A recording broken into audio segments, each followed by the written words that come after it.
نواز شریف نے عمران خان سے نہیں بلکہ آصف علی زرداری سے لوٹا ہوا پیسہ واپس دلانے کا وعدہ کیا تھا، یاد ہے نا؟ آئیے آج ذرا ان تینوں کی مبینہ کرپشن کا حجم ماپتے ہیں۔ عمران خان، بنی گالا کا گھر اور کینسل میموریل ہسپتال کے چندے میں گھپلے کا الزام۔ جس وقت عمران خان کو بنی گالا کی ملکیت ملی، اس وقت کی مارکیٹ ویلیو اور اس کے موجودہ اکاؤنٹس میں رقم کل ملا کر تقریباً 1 سے 2 ملین ڈالر کے لگ بھگ ہے۔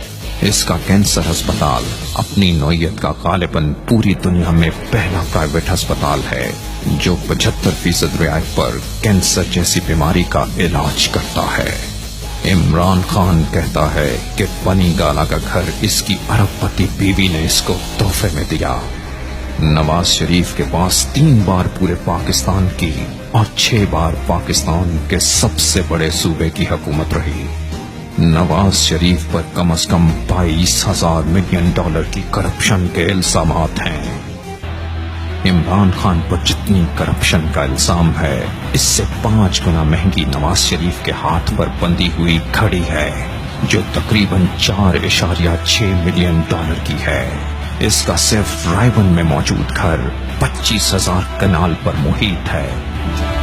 اس کے صرف سٹیل کا کاروبار پاکستان، سعودی عرب، نیوزی لینڈ، دبئی، کینیا اور انڈیا تک پھیلا ہوا ہے، اور سجن جندال جیسے سٹیل ٹائکون اس کی دہلیز پر آتے ہیں۔ پاناما میں اس کے جن فلیٹس کا انکشاف ہوا، ان کی قیمت محض 60 سے 80 ملین ڈالر ہے، لیکن ان کو بچانے کے لیے اس نے اب تک صرف میڈیا پر 300 ملین ڈالر خرچ کر دیے ہیں۔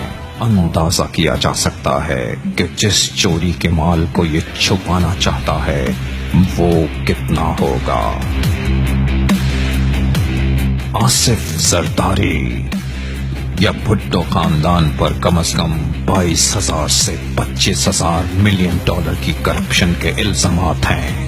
ان کے صرف ایک فرنٹ مین ڈاکٹر عاصم نے زرداری کے آخری دور حکومت میں 4790 ملین ڈالر یا 479 ارب روپے کی کرپشن کا اعتراف کیا ہے۔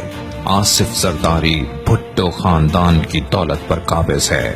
یہ خاندان 4 بار پورے پاکستان پر اور شاید 7 بار سندھ پر حکومت کر چکا ہے۔